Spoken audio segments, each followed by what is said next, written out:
is Gina Leggio of Selfless, Esteem, in which you find peace and joy by focusing less on ourselves and more on the love of God.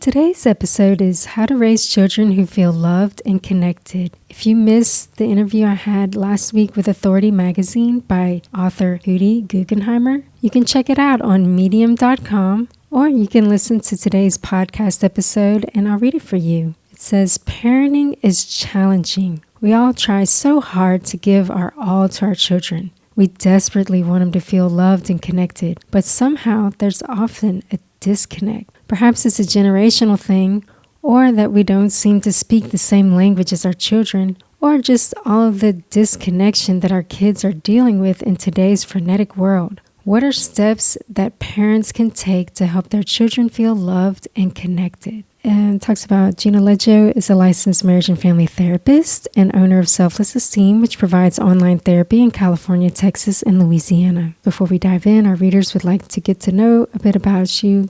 Can you tell us your childhood backstory? So my answer to that was, in case anyone's considering swiping past this article because they're not parents, my childhood backstory attests that it applies to everyone. When I was a child, one of my family members died suddenly, and my family was abruptly shaken with anguish and grief. But to this day, I vividly remember every act of kindness shown to me by the adults in my life during that time of bereavement. Even seemingly minor gestures were a great source of comfort to me. That taught me that no adult can underestimate their impact on a child's life. Then the next question is, can you share the story about what brought you to this specific point in your career? The community's caring response when I lost my beloved family member inspired me to support people who are hurting and families which are in distress. As a therapist, I've always felt grateful for the privilege to be a part of others' journeys towards healing and growth. The most gratifying part of this career is sharing the joy of clients whenever they achieve their goals in therapy. At the same time, I longed for an outlet to combine my faith with the field of mental health. That led me to start an advice column with a biblical perspective. It's been interesting and fulfilling, and it's a nostalgic reminder of reading Ann Lander's advice column every morning over a bowl of cereal before school. Let's now jump to the core of our discussion. This is probably intuitive to many, but it would be beneficial to spell it out. Based on your experience or research, can you explain to us why it's so important to forge a strong connection with our children?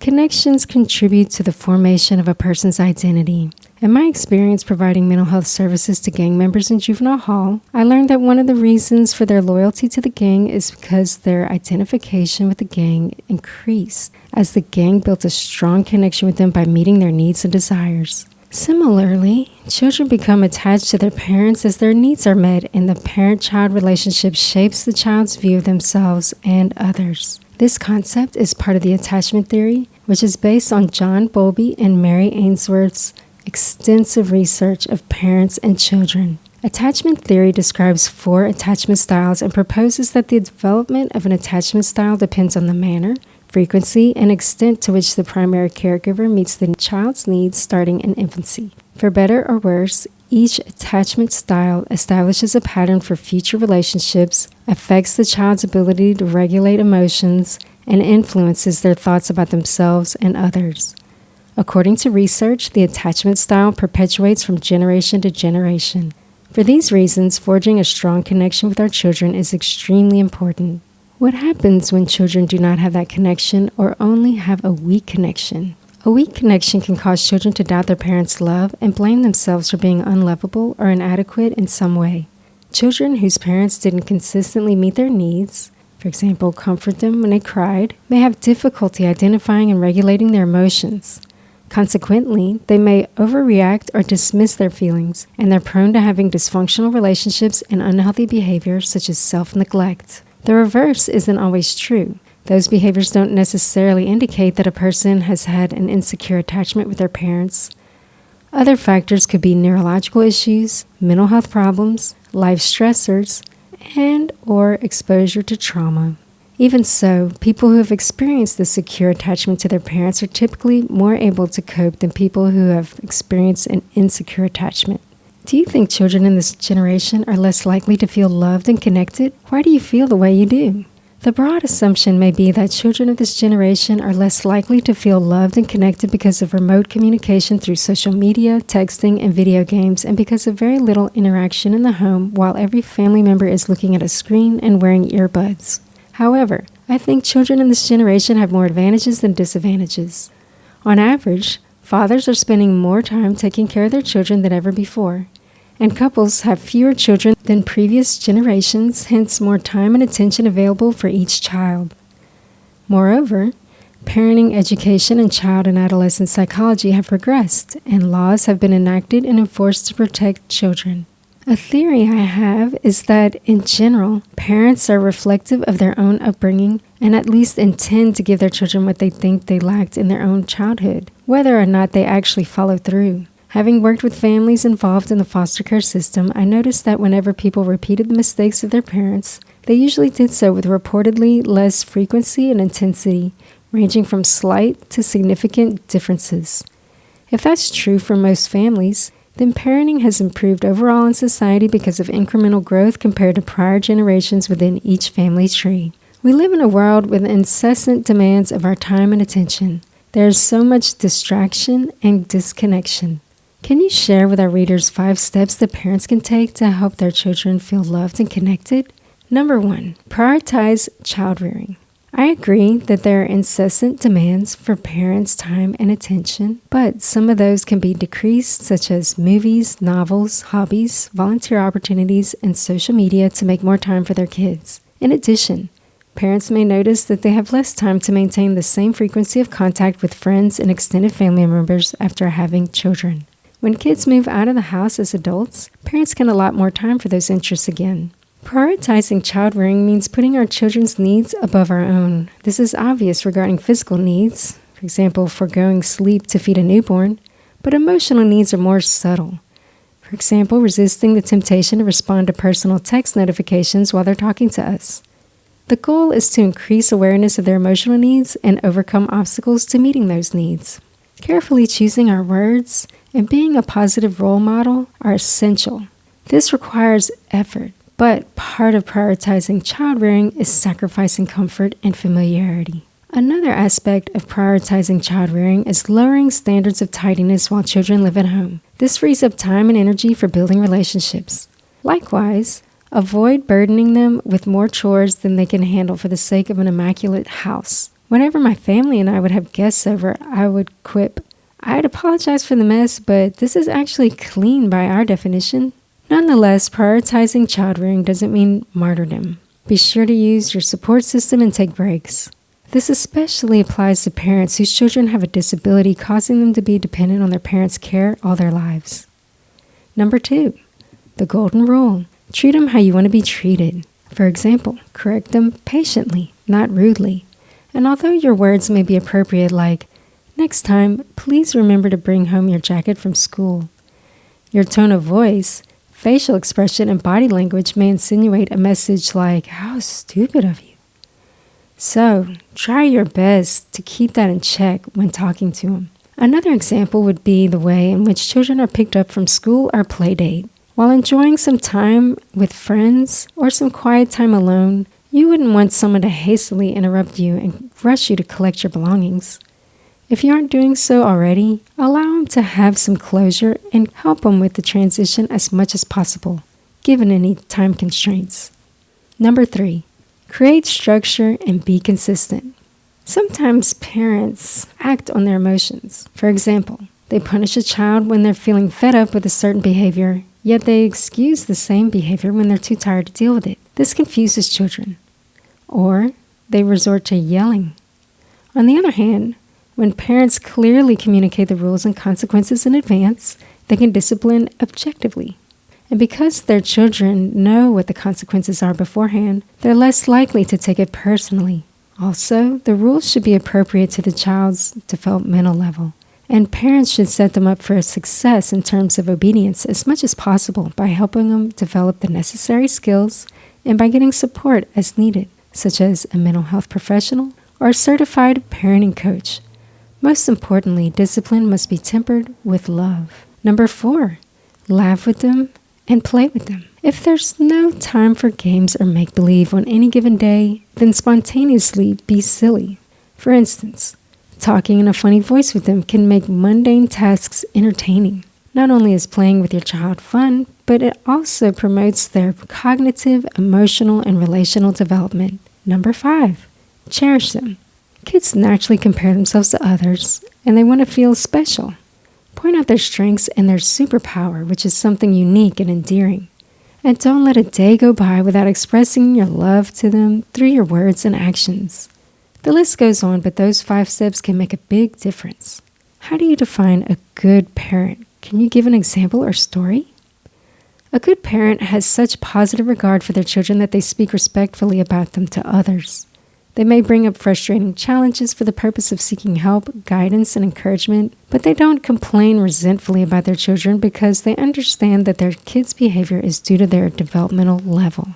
For example, there's a difference between saying, "My children are so nitpicky about having the exact same bedtime routine with certain stories and lullabies every night that I can't skip one single detail," and saying, "Some nights, I'm so tired, I just want to go to bed instead of doing what feels like a lengthy bedtime routine." In other words, good parents don't consider their child as their nemesis, and they don't take their child's behavior personally.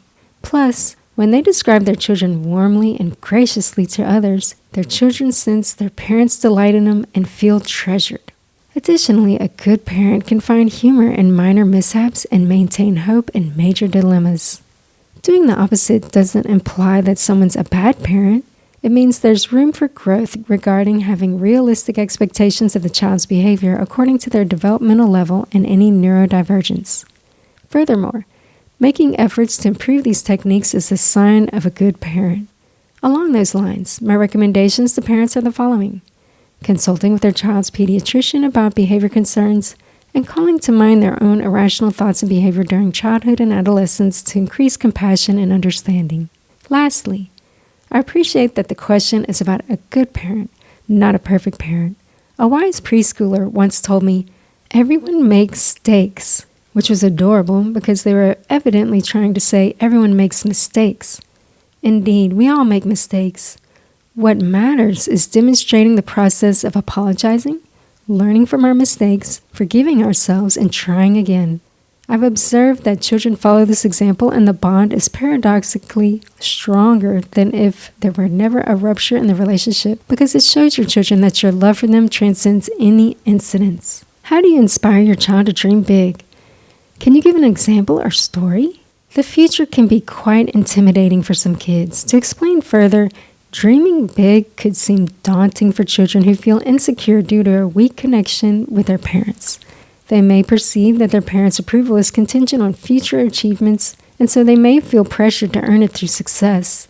In any case, acknowledging and celebrating their current strengths and accomplishments increases their confidence in themselves and their potential, and it conveys to them that they're loved just the way they are. That tactic is my answer to the question, how do you inspire your child to dream big? And my adult child expressed that it served its purpose well. I hesitate to say that at the risk of sounding boastful, but I do want to share info which hopefully benefits other parents, that focusing more on the present than the future has worked in my favor.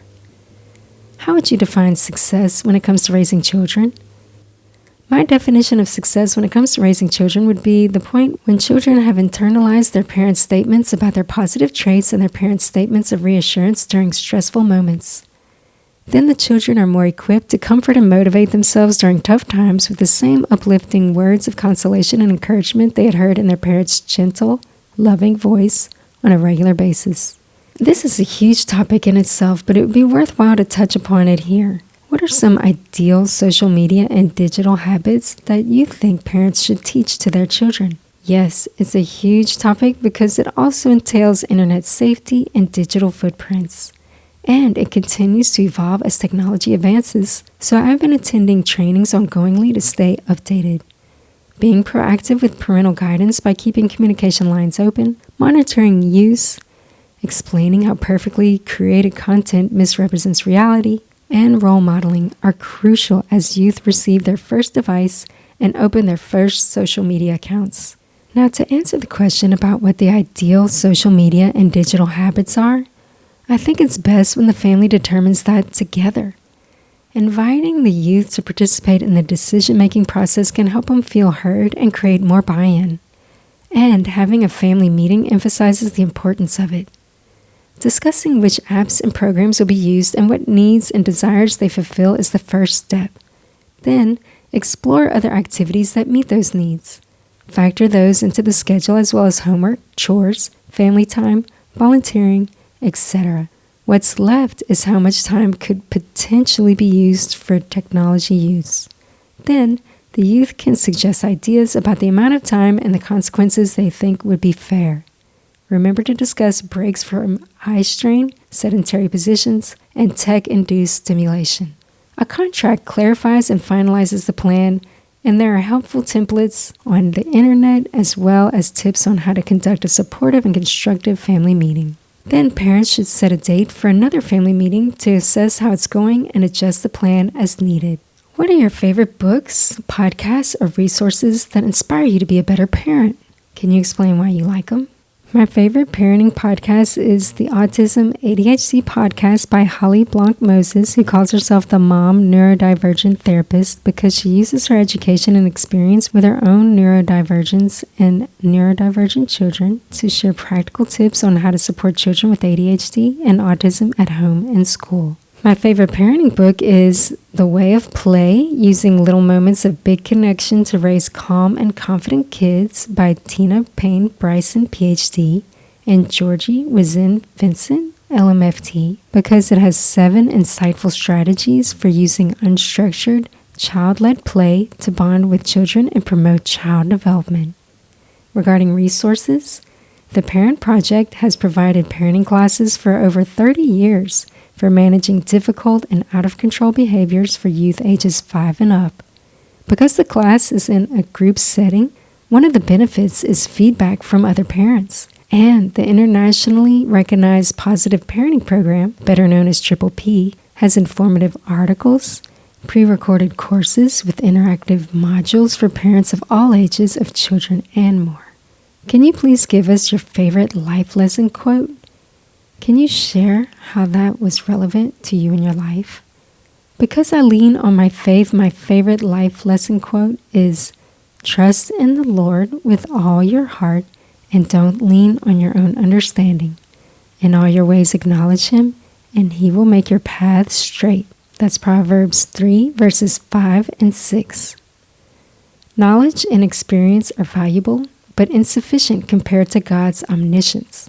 Thus, I continuously endeavor to be led by the Spirit in both my professional life and my personal life.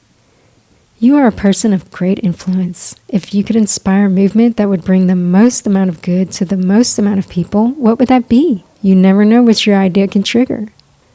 Boosting self-esteem, which is how we view ourselves, became popular in the 1980s and is still commonly used as an intervention.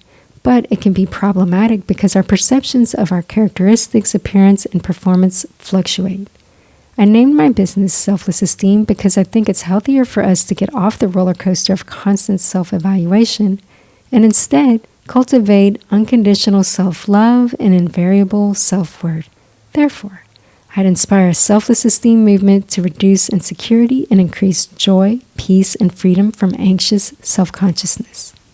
Thanks so much for listening, and if you'd like to ask a question of selfless esteem, you can do so anonymously for free on GinaLeggio.com, and the answer could be featured in a podcast episode, blog post, and YouTube video.